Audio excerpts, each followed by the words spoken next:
नमस्कार मित्रों।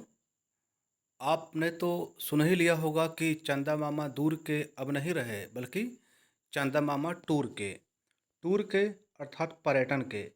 अब वह दिन दूर नहीं जब जल्द ही हम लोग पर्यटन करने के लिए, सैर सपाटे के लिए, घूमने के लिए चाँद पर जाएंगे। तो जब हम लोग चाँद पर घूमने जाएंगे तो यह आवश्यक है कि चाँद के बारे में कुछ ज़्यादा जानकारी हम लोग इकट्ठा कर लें। हम लोग वैसे भी कभी कहीं घूमने जब जाते हैं, कश्मीर हो, शिमला हो, मसूरी हो, हरिद्वार हो, गंगा सागर हो, तो क्या करते हैं हम लोग हैं, वहाँ के बारे में ज़्यादा से ज़्यादा जानकारी हम लोग इकट्ठा करते हैं और फिर उसके अनुसार हम लोग कार्य करते हैं, व्यवस्थाएँ करते हैं। तो अब चाँद पर जब घूमना होगा तो ये ज़रूरी हो जाता है कि वहाँ पर क्या है, कैसे है, उसकी भी जानकारी हम लोग हासिल कर लेते हैं। तो चलिए हम लोग एक-एक बिंदु की बात करते हैं और ताकि जब जल्द ही आप चंद्रमा पर टूर करने जाएँ, घूमने जाएँ, तो कोई समस्या ना हो और क्या-क्या आपको जानकारी होनी चाहिए, क्या-क्या लेकर के जाना चाहिए, वो भी हम लोग अभी सीखेंगे। वैसे आप कपड़े-वपड़े व्यवस्था कर लीजिएगा और कुछ पैसे भी लेकर जा सकते हैं। हालाँकि ये पैसे तभी आवश्यक होंगे जब वहाँ पर दुकानें लग जाएँगी। अभी तो कोई दुकान नहीं है, लेकिन जब दुकान लग जाएगी तो पैसे लेकर जाइएगा। फिलहाल जो जानकारियाँ आवश्यक है उसके बारे में हम लोग बात करते हैं। तो सबसे पहले वहाँ के वातावरण के बारे में बात करते हैं। यह पूरी दुनिया जानती है, कोई वातावरण या कोई वायुमंडल वहाँ पर नहीं है। वहाँ पर न तो हवा है, न तो पानी है, अभी ऐसा माना जा रहा है। अब देखिए हम लोगों का चंद्रयान क्या-क्या खोजता है। हो सकता है कि कहीं पानी मिल जाए, तो आप जानते हैं यदि जल नहीं है तो जीवन नहीं है, अर्थात जल है तो जीवन है। तो सबसे पहले कहीं पर बसना हो, जाना हो, घूमना हो, फिरना हो, तो पानी का होना बहुत ज़रूरी है। पानी खत्म, जीवन खत्म। तो तो रही बात वायुमंडल की, वहाँ पर कोई व्यवस्थाएँ नहीं हैं। अब आगे बात करते हैं ताप। वहाँ पर सामान्यतः चाँद का ताप 54 डिग्री सेल्सियस होता है।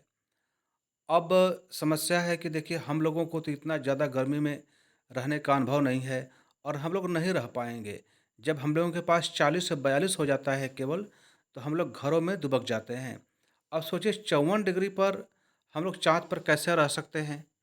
लेकिन यदि चाँद पर रहना है, तो वहाँ पर सबसे पहले क्या करना होगा? एसी लगवाना होगा, तभी आप रह सकते हैं। अन्यथा 54 डिग्री पर रहना संभव नहीं है। और न्यूनतम ताप -248 डिग्री।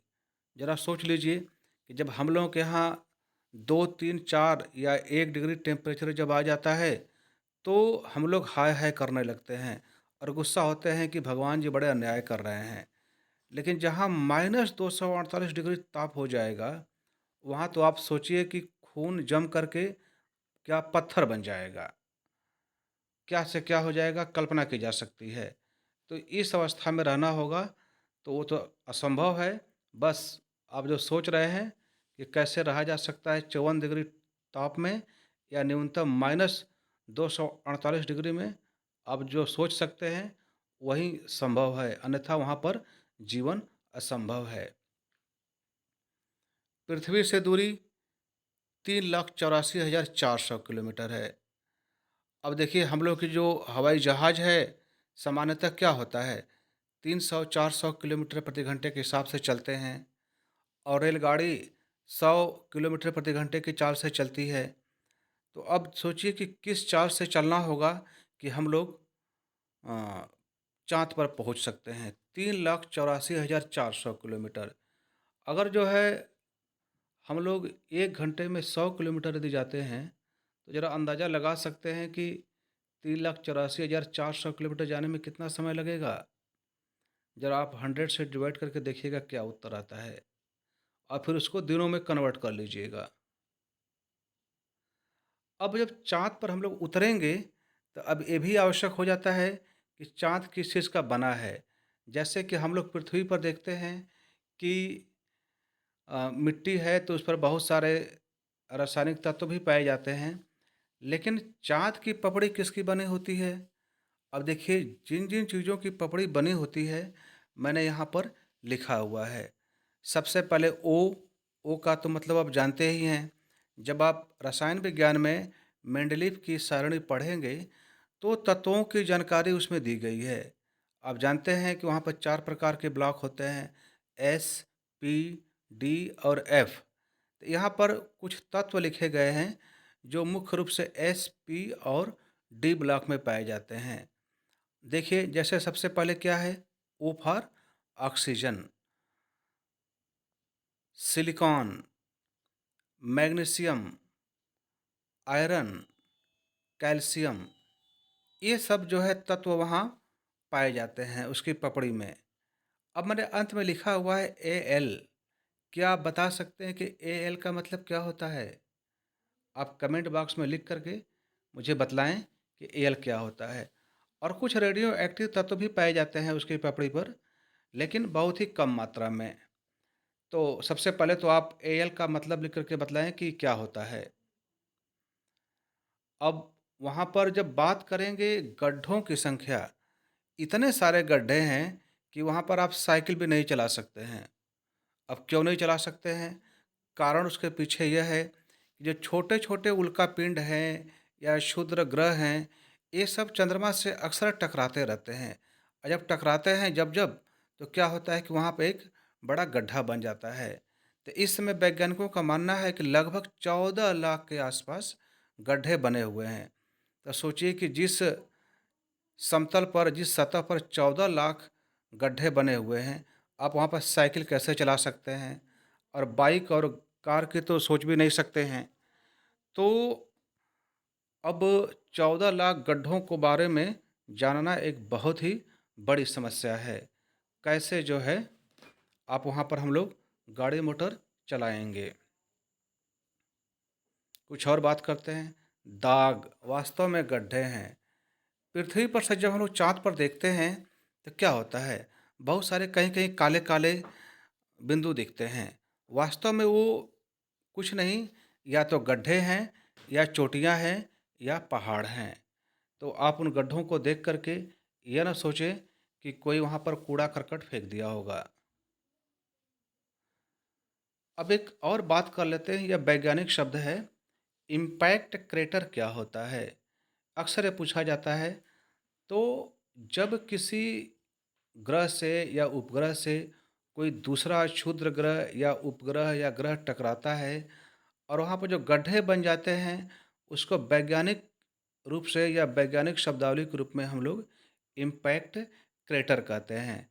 तो जो मैंने अभी बात किया कि 14 लाख गड्ढे हैं चंद्रमा पर, और जिनको वह काले-काले या काले रूप में या दाग के रूप में दिखते हैं, तो वास्तव में वो इम्पैक्ट क्रेटर हैं। तो इसलिए हम लोग उसको गड्ढे कह सकते हैं या वैज्ञानिक शब्दावली के रूप में इम्पैक्ट क्रेटर कह सकते हैं।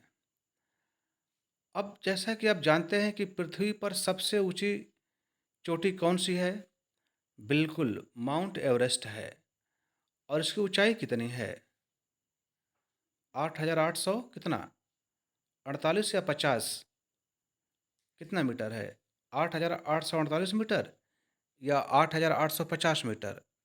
अब आपको बतलाना है कि इन दोनों में कौन सही है। तो आप कमेंट बॉक्स में लिखेंगे 8,848 या 8,850 मीटर। जो भी सही हो उसको आप लिख करके भेजेंगे। तो अब जब चंद्रमा की बात होती है कि चंद्रमा पर सबसे ऊंची पर्वत श्रृंखला या पर्वत चोटी कौन सी है, तो उसका नाम है मोनस ह्यूजेंस। मोनस ह्यूजेंस। यह छात्रों को ये सब लिख लिख करके याद कर लेना चाहिए, क्योंकि आप यदि वीडियो देख रहे हैं तो अभी तो आपको याद हो जाएगा, लेकिन क्या होगा कि एक दिन के बाद आप ये सारे शब्दावली भूल जाएंगे और फिर सब आपका बेकार हो जाएगा। तो इसलिए आप अपने नोटबुक पर लिख लेवें और उसको जो है साप्ताहिक दोहराते रहें, क्योंकि जब तक दोहराएंगे नहीं आपको कुछ भी नहीं याद होगा।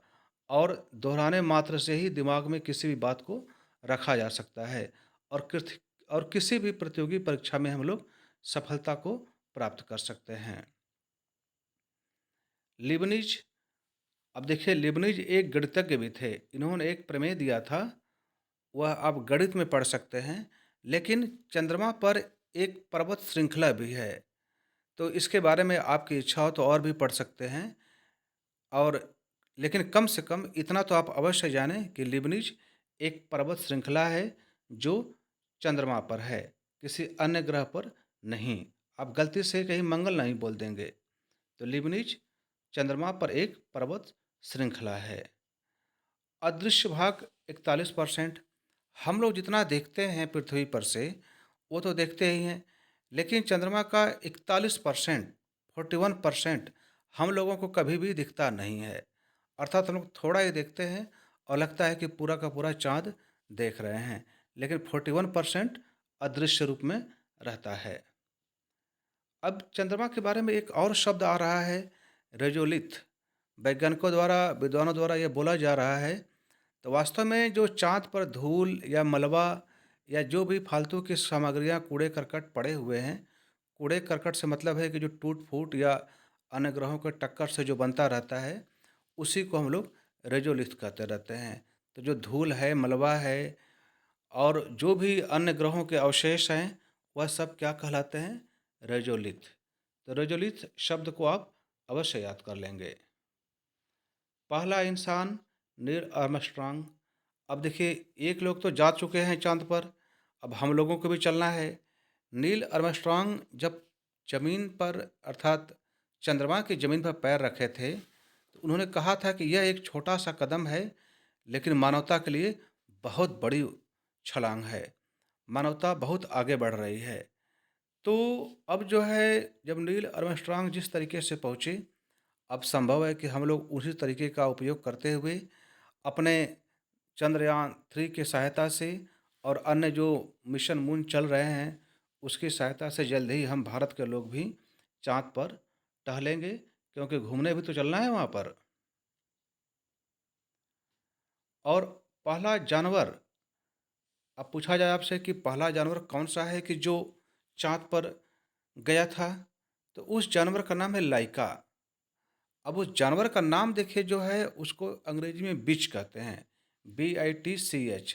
आपको बतलाना है कि बिच की हिंदी क्या होती है और जो हिंदी है वही लाइका है। तो लाइका एक प्रकार के जानवर का नाम है और यह जो है सबसे पहले चाँद पर गई थी। अब लाइका क्या है? आप बिच का हिंदी देख कर के हमको कमेंट बॉक्स में बतलाएँगे। बिच की स्पेलिंग है BITCH। यह जानवर जो है हमेशा हम लोगों के घरों के आस-पास रहता है और रोटी खाता रहता है और हम लोगों के घरों की निगरानी, देखभाल भी करता है। एक प्रकार का यह सीसीटीवी होता है। घर के आस-पास बैठा रहता है और कुछ भी गलत होने पर तुरंत वह एक विशेष आवाज़ के द्वारा उसको रोकता है और घरों की सुरक्षा करता है। अब कुछ भारतीय बातों के बारे में बात कर लेते हैं कि चाँद के बारे में क्या-क्या हम लोग सोचते हैं, कहते रहते हैं। तो सबसे पहली बात है कि अनसुईया और ऋषि अत्रि, ये लोग जो है चंद्रदेव के माता-पिता हैं। अनसुईया या अनुसुईया भी कहा जाता है और ऋषि अत्रि, ये जो है हम लोगों के पौराणिक ग्रंथों में यह बातें लिखी हुई प्राप्त होती हैं। तो चूँकि ठीक है, चंद्रयान 3 हम लोगों का उतर चुका है दक्षिणी ध्रुव पर, लेकिन हम लोगों की अपनी पौराणिक बातों को नहीं भूलना चाहिए और इसलिए भी पौराणिक बातों को जानना चाहिए कि इन नामों के आधार पर बहुत सी बातें लिखी गई है, हम लोगों के हितोपदेश और नैतिक और संस्कार की बातें बतलाई गई हैं। तो यह हम लोग जो भी हो, जैसे भी हो, अपनी सभ्यता, संस्कृति को बचाते हुए उसमें जो संस्कार की बातें बतलाई गई हैं, हम लोगों को बनाए रखना चाहिए। तो चंद्रदेव के माता और पिता का नाम अनसुईया और महर्षि अत्रि हैं। एक और बात, हथेली पर चाँद, आप जब दोनों हाथ को मिलाएँगे, तो देखेंगे कि हाथ पर आपके चाँद जैसी एक आकृति बन जाती है, ख़ास तौर से अर्धचंद्राकार। अगर ऐसा हो रहा है, तो कहा जाता है कि आप सुंदर हैं, आप आकर्षक हैं। आप ज़रा अपना हाथ करके देख सकते हैं कि क्या आप आकर्षक हैं कि नहीं हैं? यदि आकर्षक हैं, तो आप बतलाएँ कि आकर्षक हैं। आकर्षक लिख करके कमेंट बॉक्स में मुझको बतलाएँ। वैसे भी आप आकर्षक हैं, क्योंकि ये वीडियो देख रहे हैं, तो वही लोग देख सकते हैं जो इसकी योग्यता रखते हैं। यह वीडियो सब लोग नहीं देख सकते हैं। और आकर्षक है, आकर्षक होने का अर्थ यह नहीं कि केवल आप चेहरे से सुंदर हैं, आप मस्तिष्क से अच्छे हैं, इसीलिए ये वीडियो आप देख रहे हैं, क्योंकि ये वीडियो देखना आपको आगे और आगे ले जाने का एक माध्यम बन सकता है। हो सकता है कि इसमें से जो बातें आप सुन रहे हैं, कोई 1 या 2 ऐसी बातें आ जाएँ, जो आपके लिए बहुत ही लाभदायक हो और किसी प्रतियोगी परीक्षा में इसी 1-2 के आधार पर आपका सिलेक्शन हो जाए। तो इसलिए जो है आप अच्छे हैं, आकर्षक हैं, फिर भी अपने दोनों हाथों को मिला कर के और देखें कि अर्धचंद्राकार या चाँद बन रहा है कि नहीं बन रहा है। अंगूठे पर चाँद तो आप सेहतमंद है। अंगूठे जब अपने हाथ के अंगूठे को देखेंगे तो सबसे ऊपरी हिस्से में सफ़ेद रंग का कुछ हिस्सा बना रहता है। यदि वह चंद्राकार है तो इसका अर्थ यह होता है कि आप हेल्दी हैं, आपका स्वास्थ्य अच्छा है और आप अच्छे आदमी हैं। एक और बात होती है, रोहिणी चाँद की पत्नी का नाम। वैसे अ, ऐसा कहा जाता है कि चंद्रदेव ने कई शादियाँ की थीं, लेकिन इनकी जो पटरानी या मुख्य रानी थी, वह रोहिणी थी। तो ख़ास तौर से हम लोग रोहिणी को याद करते हैं और रोहिणी की और भी बहनें हैं, जिन्होंने चंद्रदेव से शादी किया था, लेकिन ईर्ष्या भी बनी रहती थी, क्योंकि चंद्रदेव ज़रा गलती करते थे, भेदभाव करते थे और रोहिणी को ज़्यादा पसंद करते थे और रोहिणी की अन्य बहनों को उनको भी पत्नी के रूप में रखे हुए थे, लेकिन उनसे थोड़ा कम प्रेम करते थे। तो पूछा जाए कि चाँद की पत्नी का क्या नाम है? तो वह है रोहिणी। अब ज़रा बात कर लेते हैं उनके पुत्रों के बारे में। चाँद के पुत्र, तो उनके 2 पुत्र थे, बुध और वर्चस। तो बुध तो आप जानते ही हैं, एक ग्रह के रूप में हैं। अब थोड़ा वर्चस के बारे में बात कर लेते हैं। वर्चस वर्चस ही अभिमन्यु के अवतार के रूप में महाभारत में पैदा हुए थे। ऐसा कहा जाता है कि जब देवताओं से कहा गया कि भाई आप लोग स्वयं भी अवतार लीजिए और अपने बच्चों से भी कहिए कि पृथ्वी पर अवतार लेवें, क्योंकि पांडव सेना की तरफ से लड़ना है। तो चंद्रदेव तैयार नहीं हो रहे थे। भगवान कृष्ण और अन्य लोगों के समझाने पर उन्होंने कहा कि ठीक है, मैं अपने पुत्र वर्चस को पृथ्वी पर भेज रहा हूँ, लेकिन मेरी शर्त है कि ये बहुत दिन तक पृथ्वी पर नहीं रहेगा। जितना जल्दी हो सके आप लोग मेरे पास भेज दीजिएगा। और इसी कंडीशन की वजह से वर्चस जो अभिमन्यु के अवतार थे, यह चक्रव्यूह में मारे गए। और क्योंकि यह शर्त भी पूरी करनी थी, इसीलिए भगवान कृष्ण ने वर्चस की कोई सहायता नहीं की, अर्थात अभिमन्यु की सहायता नहीं की और बहुत ही अल्पायु में ही वीर गति को प्राप्त हो गए और फिर ये अपने पिता के पास चले गए। तो आशा करता हूँ कि यह जानकारी आपको बहुत अच्छी लगी होगी। आप स्वयं देखेंगे, घर के लोगों को यह वीडियो दिखलाएँगे और हर बच्चे को आप इससे अवगत कराएँगे, ताकि वह वैज्ञानिक तथ्यों को और पौराणिक ग्रंथों के बारे में अधिक से अधिक वह जानकारी मस्तिष्क में रखें और उसको अपने जीवन में प्रयोग करें और भविष्य में होने वाली किसी भी प्रकार की प्रतियोगी परीक्षा के लिए सदैव तैयार रहें। इन बातों को याद किए रहें। आप परीक्षाओं को बढ़िया से दें, सफलता पाएँ, आगे बढ़ें, ये मेरी शुभकामनाएँ हैं। और मिलते हैं कल एक नए वीडियो के साथ। तब तक के लिए धन्यवाद।